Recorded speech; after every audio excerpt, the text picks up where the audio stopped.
as if they had huddled together, fearing that the person who had brought them to their dreadful fate had arrived. There was no mistaking it. A presence was approaching. The sound of footsteps was almost non-existent. If the Higurashi hadn't warned me by ending the chirping, I wouldn't have noticed. My exhaustion left me in a heartbeat. In its place was a rush of adrenaline that sharpened all of my senses. I was barely able to hold back that creeping, suffocating feeling of horror. It wasn't something I could hold back for long, but in this moment when I needed to be razor sharp, I was able to retain my composure. I wasn't going to shout like I did yesterday. I hid myself calmly amongst the trees, waiting for my pursuer's shadow. Could I get them to pass by me? No, since I was able to hear their footsteps, they were probably also able to hear mine.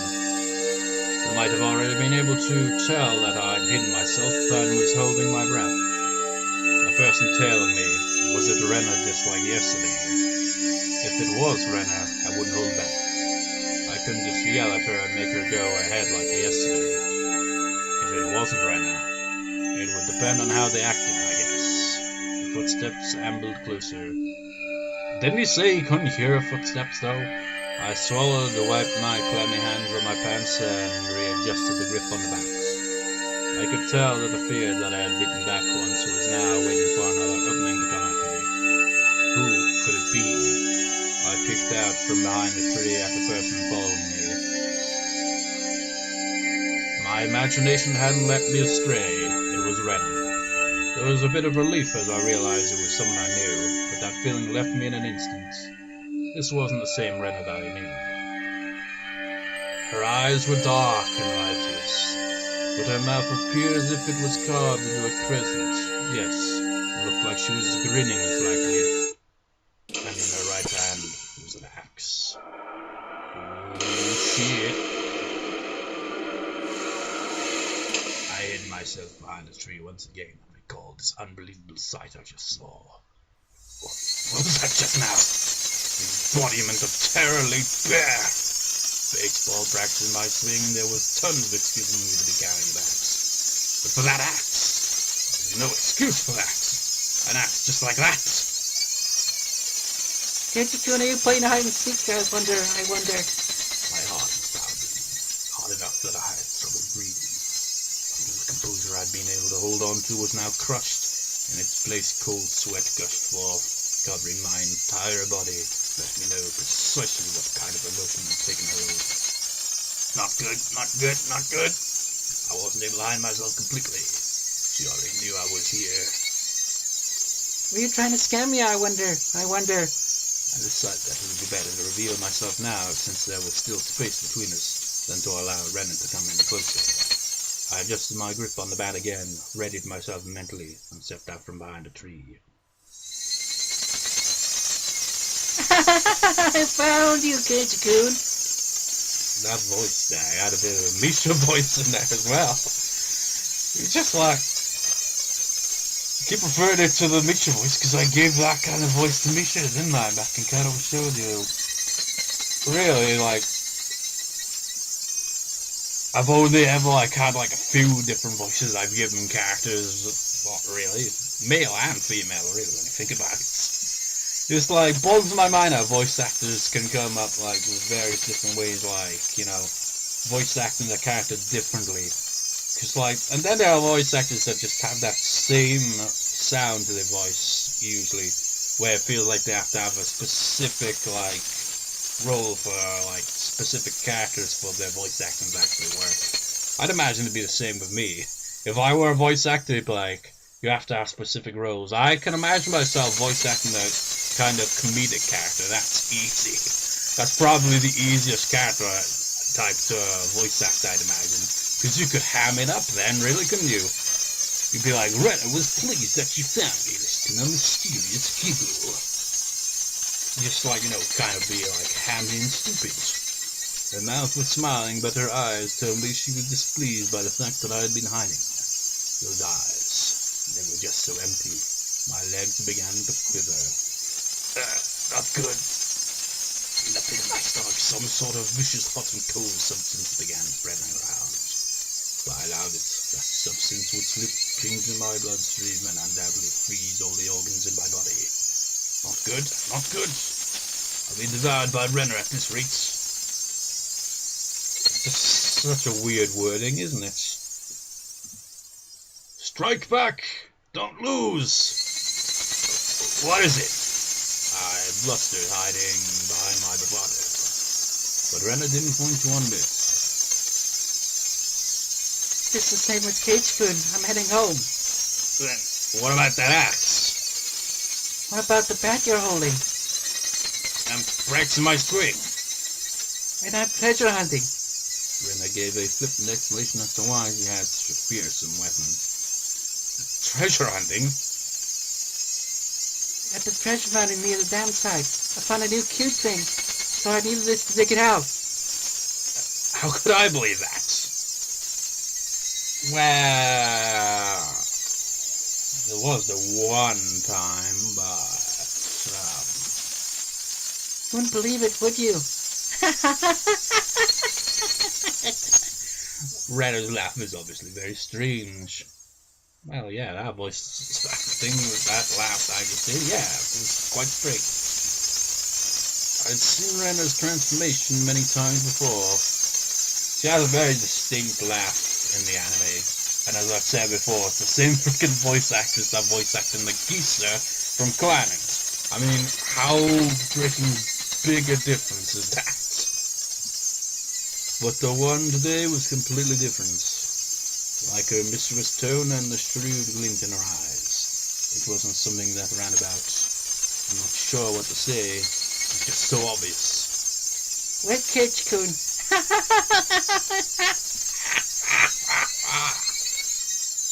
Rena didn't stop walking even as she let out that eerie laugh. Whenever Rena got too close to me, I would scurry away and turn back towards her. The circle repeated over and over. No matter how you looked at it, I was being chased by Rena and was trying to escape. Don't follow me! I can't do that. My house is this way after all. When I met with Rena on this road yesterday, she cowered and trembled as she followed my commands. But today was different. Rena didn't show a hint of intimidation. Whatever. Actually, it was neither one who was cowering. After the way home for Rena and me was the same. That's fine. I just changed my route. That'd work out, wouldn't it? I turned onto a side street I'd never been down and knew little about. But Rena saw me do that and followed me while laughing. Why? Why? Aren't you going home? And just go home down the street you normally do. Why would you follow me down this weird little side road? Those thoughts screamed in my mind and eventually spilling out from my mouth. What? Why are you following me? The tone of my voice was already tinged with terror. Because I want to talk to Keiichi-kun. Keiichi-kun wants to talk to Friend too, doesn't he? I don't want to talk about anything with you.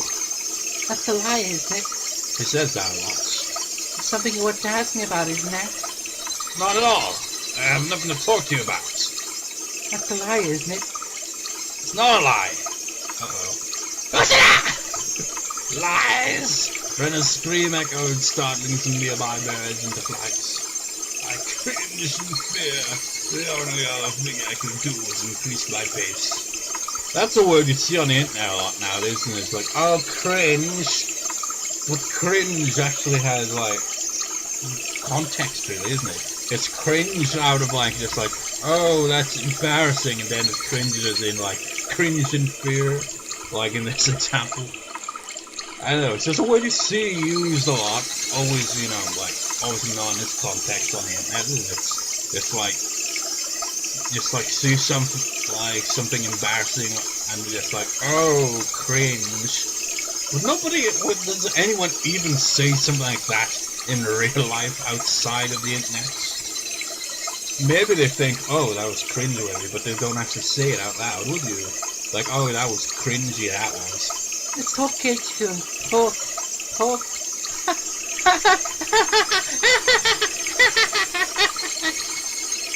Man, I'm getting freaking yandere chatting vibes from this. Remember that LP?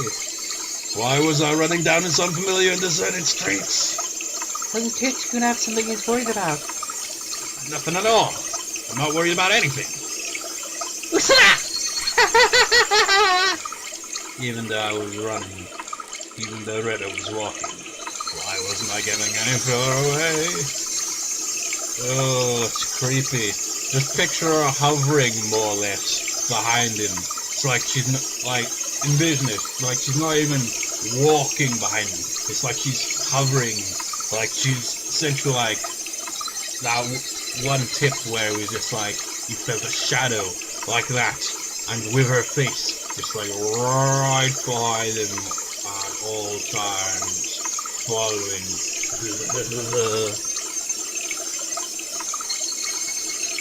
I know, I really do know. You're scared, aren't you, Keiichi-kun? I'm not scared. I'm not scared of anything. Listen up! Jesus Christ. Told you, man. This whole freaking arc is like a bundle of lies. My breathing grew heavy and it felt like my legs were giving out from beneath me. Rena wasn't even breaking a sweat. Listen, this time I listened. I had no idea what she was talking about or what exactly what to do. This time I listened.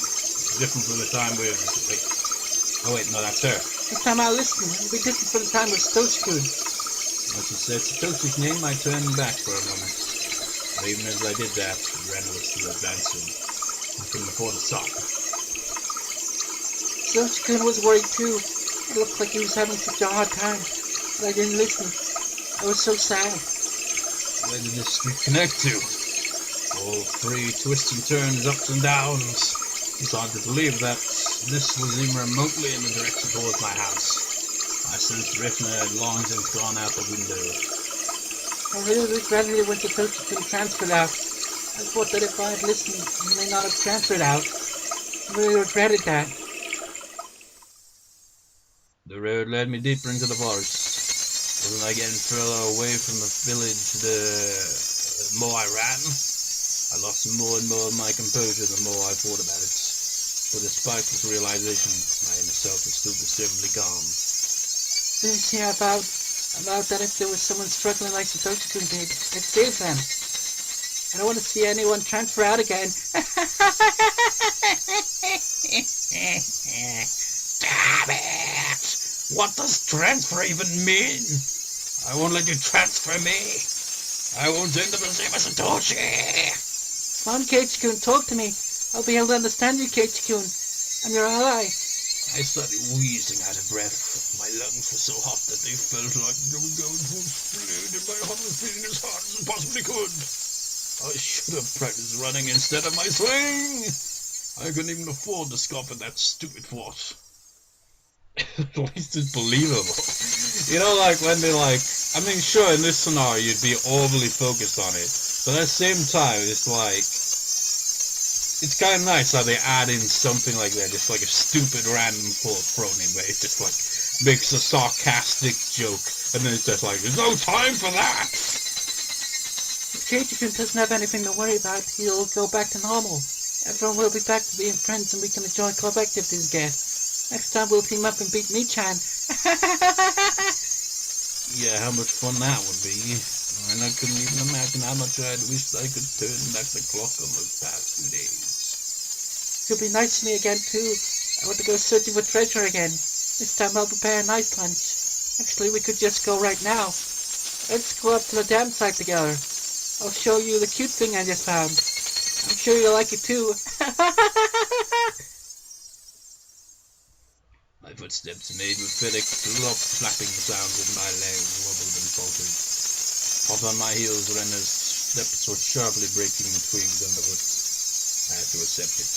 I was on the run, being chased by Rena. It caught me. It was all over. Like a game of tag, only with very, very bad consequences for being tagged. I realized it instinctively. I couldn't even begin to think of what the end would entail. Just that if I was caught, it was all over. Because actually, now that I think about it, back to that game of zombie tag, only on a whole nother level. That's all I knew. It didn't matter how it was going to end. I won't let it end. Not without knowing anything. Not yet. There he goes with that again, isn't it? It's like he doesn't care as long as he knows. That momentary lapse was all it took. Of all the things that could have happened, my knees buckled underneath me and I crumbled towards the ground. I tried to stand frantically, urging my legs to respond. I used my bat as a makeshift cane to prop myself up, but Rena was already standing right in front of me.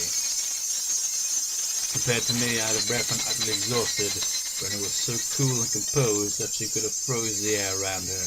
She wasn't breathing hard at all. Rather, I can even sense if her heart was beating.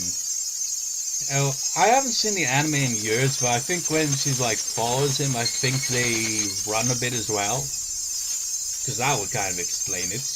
Unless he's just on a very fast walking pace. If you keep that up long enough, you'll eventually get tired out, unless you got the stamina for it. Are you afraid of something, I wonder? It's not like you, the tremble, Keiichi-kun. Her expression looked almost affectionate, with soulless eyes that masked all the affection. As she admonished me for trembling, Rena's hands deftly slipped over her head. The blur of arms within moves made me feel as if I was staring at the godliness of the thousand-armed Buddha. Then as both her hands met above her head, the axe that she held came into focus. I stared up at it in disbelief. It was all I could do. Tell me, what happened to Satoshi? Rena stayed like that with the axe raised above her head and solemnly opened her mouth. It was as if she was expressing farewell to a friend who was never to see again. The cruel scenario resided somewhere in her actions. I told you, Satoshi-kun transferred out. Enough of that transfer crap. Means teaming away, doesn't it? Doesn't it? Speaking like her now, isn't he? Tell me now, can't you? Who made Satoshi disappear? Is it you? Mion? Or someone in the village? Answer me! I became frantic, the boy screamed, but Rena did nothing but maintain a smile frozen on her face. Well, she didn't. I have no idea what Keiichi-kun's talking about. No saying no ways till you do. Who's the perpetrator of the chain of mysterious deaths? You seem to be confused, Keiichi-kun. What? There's no human perpetrator. Everything's by Oyashiro-sama's will. Isn't Oyashiro-sama's curse just superstition? You believe in that too? It's not about believing or not. Oyashiro-sama exists. Period. Rena's gaze grew even more. The frosty atmosphere was so intense, not allowing me to question anything. There's just no way that someone like Oyashiro-sama could exist. You don't believe Oyashiro-sama? There's no way I could believe it. There's no way it could exist. It exists. Oyashiro-sama exists. Keiichi-kun should have felt it personally. I never felt something like that. Keiichi-kun, haven't you felt someone apologize to you before? Constantly on top of that. All noise from the outside world disappeared, only Rena's voice recited loudly and terrifiedly. You see, until you forgive them, they'll always be with you.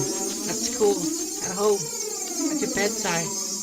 I couldn't understand what Rena was saying. It came to me too. Oyashiro-sama did. That's why I transferred and came back to Inamizawa. I don't understand. What does transfer even mean? Well, it's not like you can rationally think about it right now, can you?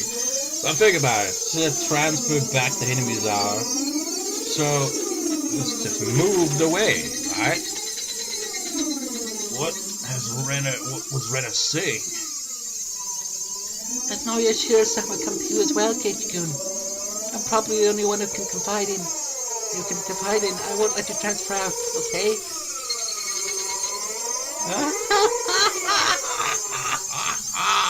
That is the best laugh I know inside my head. Was Rena saying oyashiro-sama again to her as well? But didn't he not pay attention to the freaking information on I was about to say oyashiro-sama then. I know, Oishi. Just, like, he mentioned that, didn't he? Has he forgot about it all? Well, I suppose in this instance he could have, like, forgot about it. That's right. Wait, last night I'd heard about that when I asked about Rena.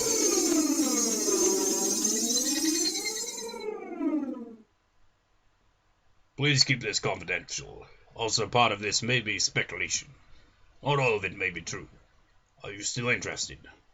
Oishi-san began speaking. Neither the victims nor the school filed a complaint. There is no preliminary report.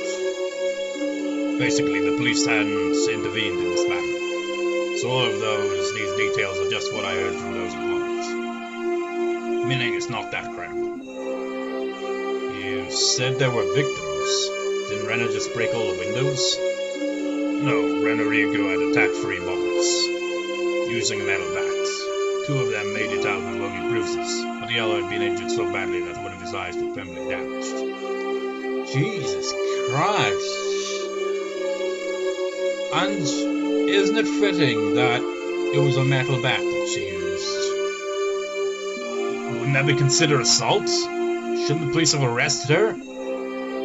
For whatever reason, the victim never passed charges. There was no report to the police, sir. They were beaten with a bat and suffered significant injuries. Normally it would be a criminal investigation. Why didn't they press charges? I tried asking the 3 male victims what their side of the story, but they were all reluctant. It's hard to say, but they were all afraid. Even after she had transferred to schools. Well, yeah, I'd imagine after something like that, you'd be pretty scarred, you know. In more ways than one, in that case, really, isn't it? Keiichi-san, could you summarize it starting from the beginning? Rena hit people while she broke the windows. Or was it she started breaking the windows after she got bored of hitting people? They sounded similar, but the meanings were drastically different. On an undisclosed date, Rena Ryugu was conversing with 3 male students, close friends of hers, near the pool storage shed. Who were those 3? I can't reveal their names, but they were close to Rena Ryugu, and it seems they were a group of friends. She was the lone girl in their group, so it wasn't that strange that the 4 of them were together. So what happened? I don't know the reason why. She took the baseball team's bat that was in the pool storage shed and beat the 3 of them down one after the other. What? There were no witnesses. This was an account pieced together by the information given at the time of the incident. One day after school, Rena and 3 male students were at the pool storage shed talking together. They weren't seeking help, rather they usually met up there. It appears it became a heated discussion. At that time, Rena underwent a change. The change was so abrupt that the 3 of them didn't comprehend what was happening.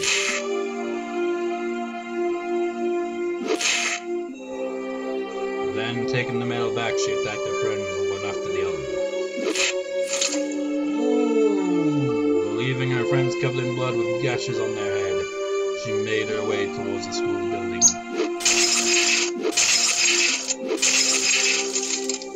She broke the glass windows one after the other. A few minutes later, a teacher appeared on scene and subdued her. What was this change Rena underwent? What matches up in the statement from the 3 was a sudden change. The point that there was a transformation. Transformation? Well, I can recall Rena's transformation. I'd seen that change many times before. So different from the usual Rena that I couldn't help but believe it was someone else who looked like Rena. That transformation they're talking about, had it happened before? No, there was nothing like that. As far as I could find out in our medical history and past, there was nothing like that. Does that happen often, when people change suddenly like Rena does? Of course it does. There are plenty of psychological phenomena that could cause something like that. Then, saying there was a dormant element in Rena that caused that transformation. I cannot say that for certain, but according to the statements of her friends, it's hard to believe she had such a side to her. Kind, caring, and adorable. Even before she transferred here, she was probably pretty popular in school like she was now. That girl transforming suddenly and assaulting into a bat. Can imagine such a thing. Nobody could have seen it coming. I myself sometimes believed I was mistaken for thinking that was Rena, even now. Then, what happened after that? There was a hospital right across from the school, so the three of them were carried in and treated quickly. But what about Rena? What about the police? Why wasn't there criminal investigation? You see, the police can't get involved unless they are called. If no one was badly injured with permanent damage, why didn't they file charges? That's what caught my attention as well. There was some threat or pressure was placed on them. Or they had a reason they couldn't file charges even if they wanted to. Talking about you, after all, of course you looked into it, didn't you? Well, yeah. But I told you at the beginning, didn't I? That the victims were all very reluctant to talk. They didn't want to touch on the matter, or rather, they didn't want to be involved. Reluctant to talk. Didn't want to touch it. Didn't want to be involved. It resembled the villagers here in oyashiro-sama's curse. Did the teacher at that school tell you anything? A school is hallowed ground. You could say they tend to keep scandals under wraps. I didn't have a search warrant, so I had to tread lightly, you see. Then, there was no comment from the school. No.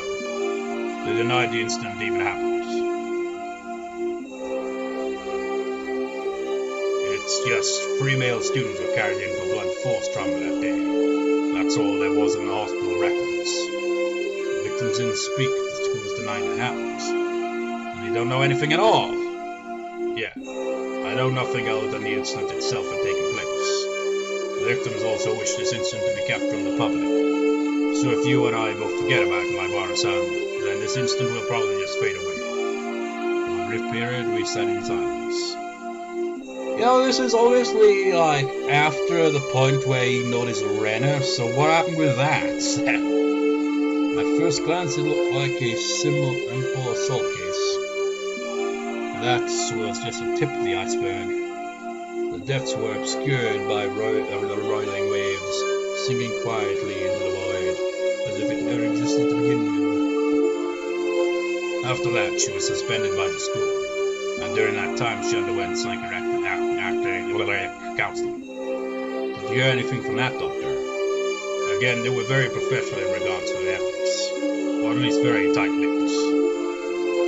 Nothing even after you showed them your badge?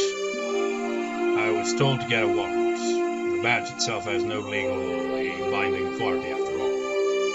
And how did you know that Rena confessed that it was oyashiro-sama who did it? There was a nurse I asked in that department. She agreed to help me just from showing her my badge. Then, what did she say? Turns out that the nurse hadn't heard anything. Apparently all that she remembered was that she overheard from inside the room. The nurse said that at the time Rena was very calm and mild-mannered. It was more like she was confessing her sins at church than a counseling session. She spoke with her mother there for some of it. There for some it of. You got that mixed up there. Should be some of it, not some it of. But partway through, her mother was asked to leave, so it became a private counseling session between just the doctor and Rena for a while. The part with oyashiro-sama, when did that pop up? Partway through, she screamed the names of me. That startled the nurse, and that's why she started listening in. It's oyashiro-sama! Rena suddenly shouted that. I had no idea what she said before that, so I had no idea what the meaning behind it could have been. The doctor calmly and collectedly asked Rena to have a seat. What is this oyashiro-sama you're speaking? Gently, ever so gently. The fundamentals of counseling were believing what you were told. Whoever abandons enemy cell will be hunted down by oyashiro-sama, and finally come to me. That's the town you lived in before you moved here, isn't that right, Creeeeeepy? didn't want to move, but because my mom and dad's circumstances, we had to. But oyashiro-sama wouldn't allow it. Hyuga-san must have lots of friends in Himizawa. Even though you must be missing them dearly, don't you? I want to go back. Back to Himizawa. I want to go back. I have to go back. I should have gone back much sooner. But now it's too late. Oyashiro-sama has come. Oyashiro-sama is the name of the god in Himizawa, isn't that right? Everyone knows it's Himizawa's guardian deity. And if you ever try abandoning Himizawa by leaving, you'll incur his wrath. You moved quite a while ago, didn't you? Then, it's just now that this god has arrived, is what you're saying. You might not believe me, but oyashiro-sama exists. That nurse was then asked by another nurse to do something and left the room. That was all she remembered.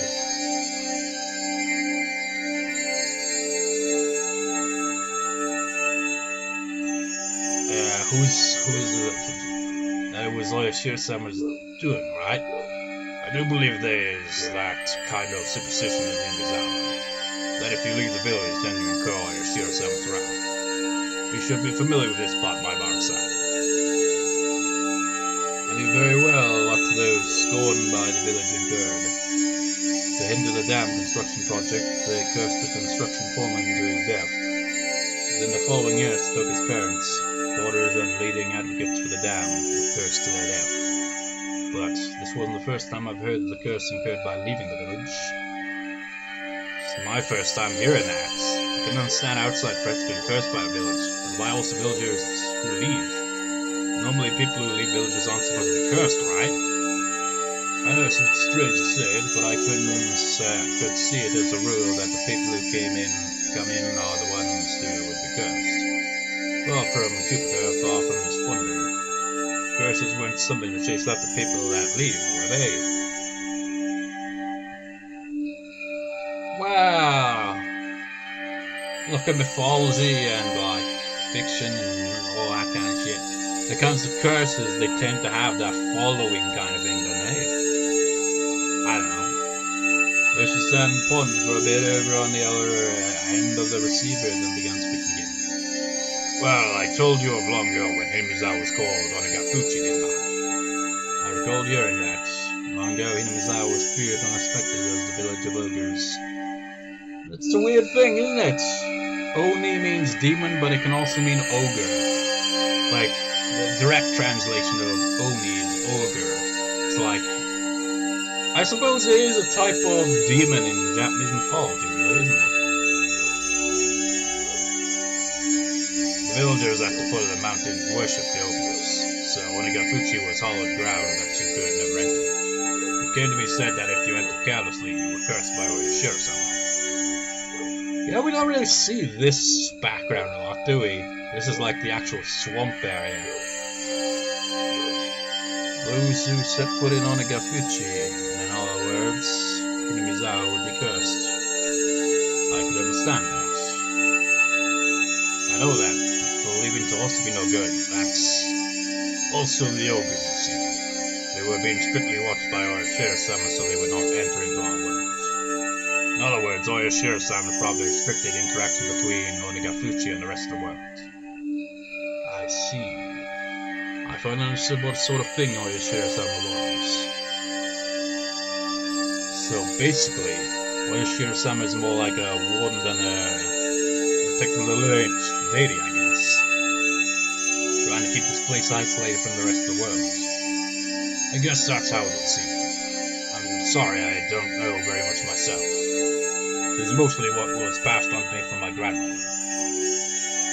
Man, doing Oishi's voice freaking does a number on my throat. Not to the extent of, say, the evil Blackbird voice, but it does a bit. I could understand it a bit better if it was like that. Those who came to Himizawa would be cursed, and those who tried to leave would also be cursed. So because Rena originally lived in Himizawa and moved away, it fulfilled the requirements for being cursed. So that means because Rena moved away against its wishes, she was cursed by oyashiro-sama. Is that what it adds up to? In short, that seems to be what it points to, I guess. As a matter of fact, soon afterwards, they did move back to Himizawa after all. Those who abandoned him as our life were cursed. But then, why only Rena? Shouldn't Rena's parents also have been guilty of the same transgression by moving away and have been cursed? Also, in this day and age in Japan, shouldn't there be a lot of people coming and going? If every single one of them was cursed, then it'd be the same. But in reality, it wasn't that big of a deal at all. At most, there would be one person dying and one disappearing on the day of Onikakushi. I don't like saying at most, though. Well, anyways, there's a lot I still don't know. Even if it was oyashiro-sama's curse, it doesn't add up as to why her classmates, victims who were beaten with her metal bat, wouldn't press charges. They don't think the victims were coward because they believed that a terrible curse had befallen them. Was that Keiichi or him? Of course, I didn't want to believe it. But more importantly, I just realized something else. There was another bizarre connection that Rena made between oyashiro-sama's curse and metal bats. Satoshi fell victim to oyashiro-sama's curse and went missing. I had recently learned that Satoshi had also become infatuated with the metal bat right before he disappeared, just like me. Then Rena as well. She was affected by oyashiro-sama's curse. She confessed that much to the doctor. And the weapon no she had used at the time of the horrendous act was, again, a metal bat. And finally, me. I'd encountered various things that were inexplicable, and now it's holding onto a metal bat. I was shocked when I learned that Satoshi did the same thing. It couldn't be. Had the same thing happen to Rena. But there was one critical difference between her and Satoshi's case. That being, Satoshi went missing after falling victim to the curse, but Rena was still here. Both of them had fallen victim to oyashiro-sama's curse, yet they were met with different endings. And finally, me. I couldn't call it a coincidence anymore. Rena, Satoshi, and finally, me. Could it be that I really was under oyashiro-sama's curse right now? No, more importantly than that, what should I do now? Satoshi had been beamen away, vanishing without a trace. Rena was fine. Fine? Rena had undergone change. I could only believe that there was something that wasn't Rena residing within her. And here right now it was standing before me!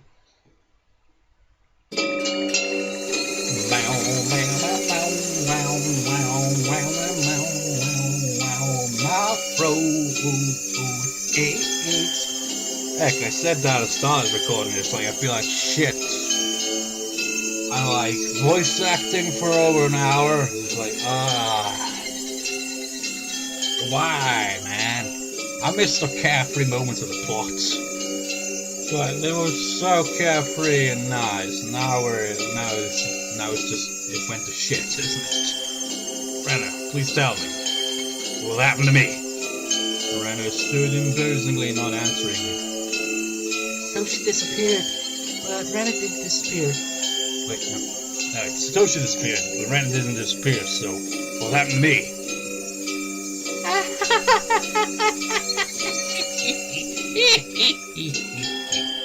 I'd never heard such an unpleasant laugh before. It had become akin to the sound of her breathing. It was no longer a voice or an expression of feeling. Don't worry, I'll save you. Rena took one step forward, still holding the axe high above her head. Now then. One step closer, Rena, they spread out before my face. Speak. One step closer. His nose was close enough to touch mine, and I'm still pushing closer. There's something you want to say, isn't there? I'll listen. I'll save you, okay? Speak, okay? Speak, okay? I slimmed down and had him squarely on my butts. It wasn't for some pathetic reason. It was all I could do to get as far away from Rena.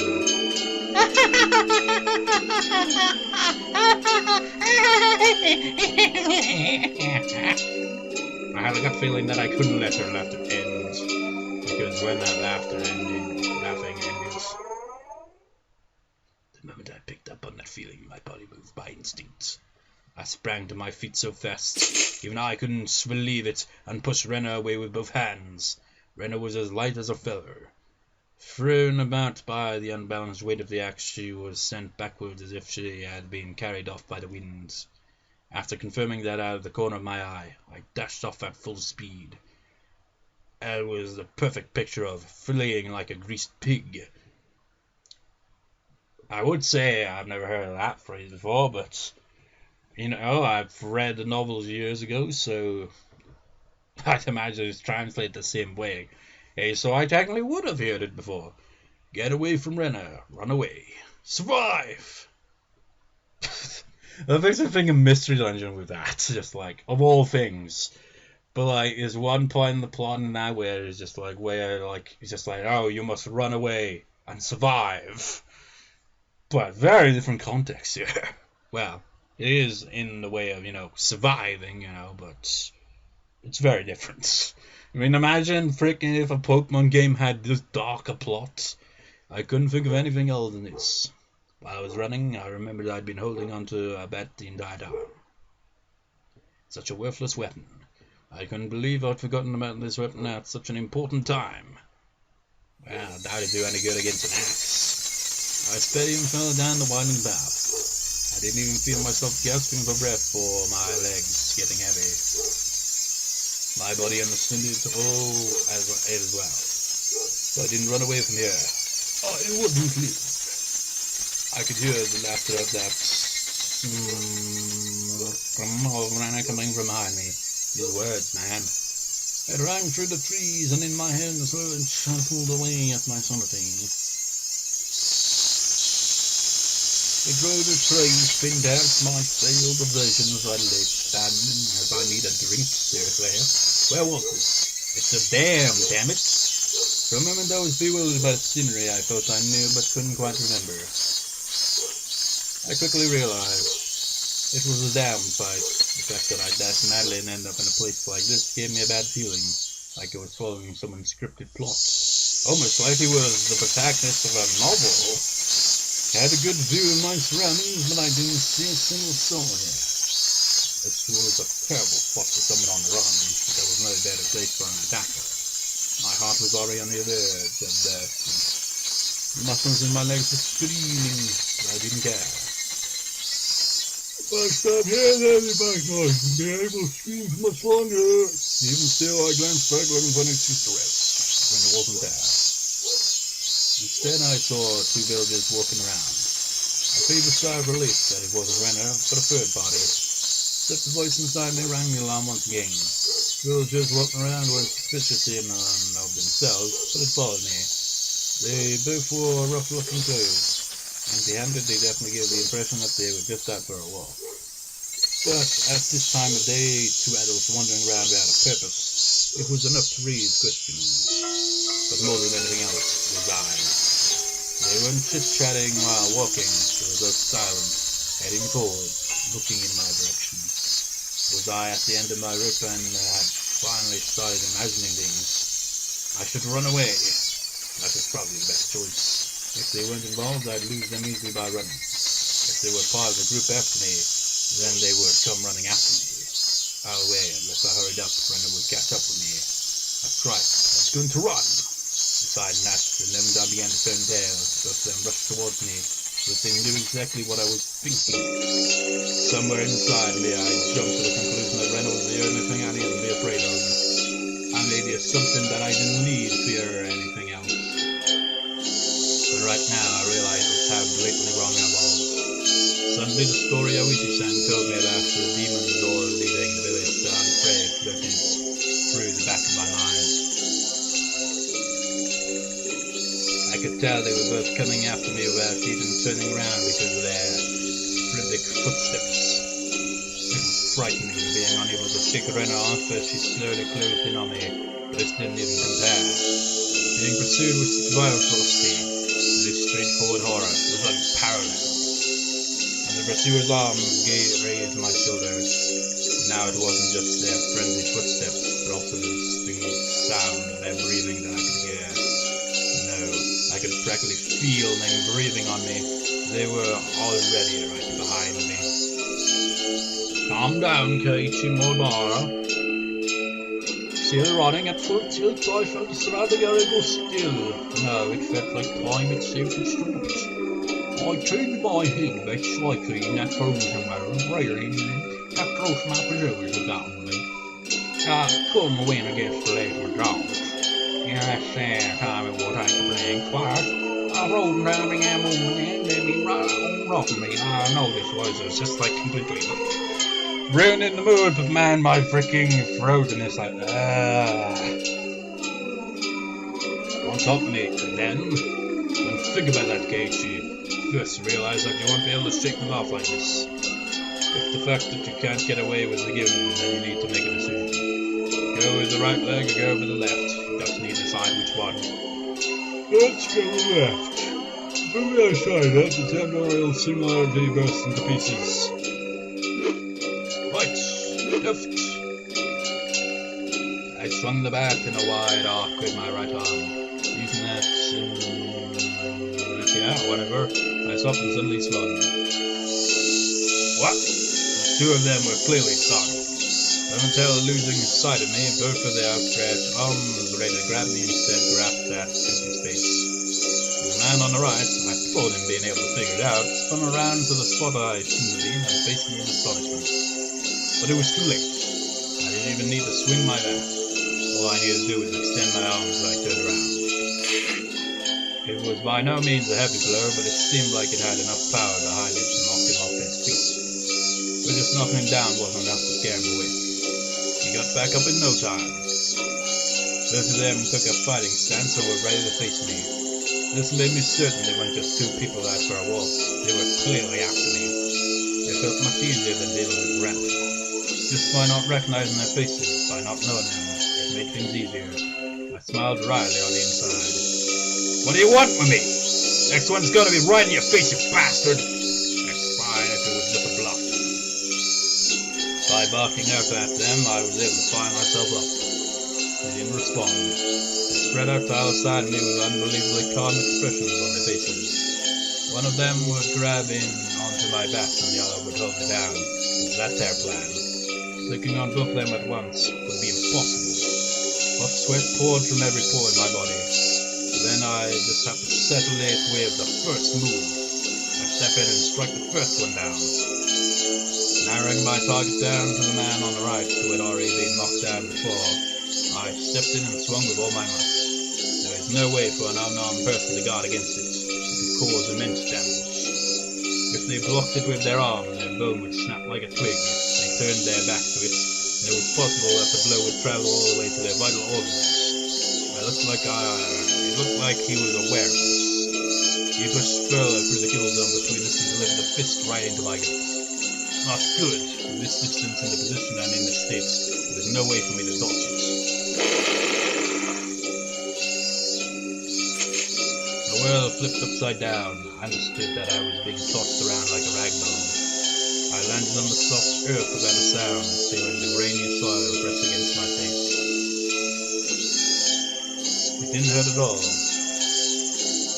But the moment I thought that, I suddenly felt pain coming from the abrasions on my skin, as well as the contents of my stomach being forced upward. Blood in my mouth was a bitter sensation. I knew very well that I didn't have the time to relish this experience. I stood up as quickly as I could, but at that moment the old man was already barreling towards me. Being able to comprehend calmly that I simply couldn't dodge it made it all the more upsetting.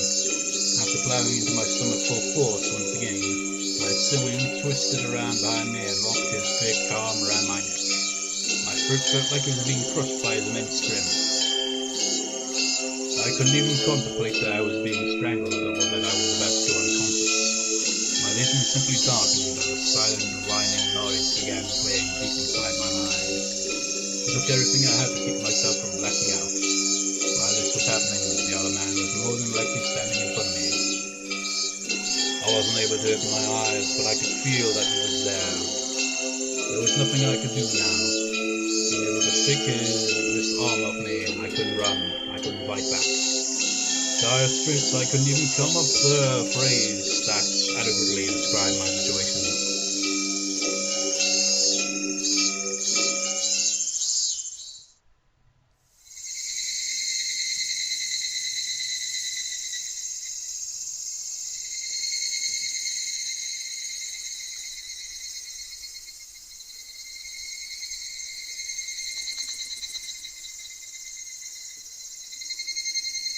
Imagine if you get tips after that, you'd be like, but the tips have all been unlocked.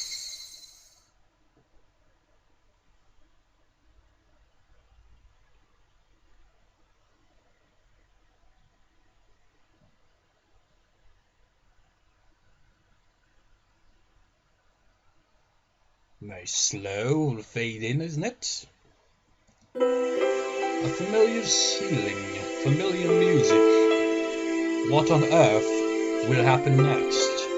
Well, my throat is like, I need a drink. So I'm gonna call a recording now. So, I'll see you next time, viewers. See you next time.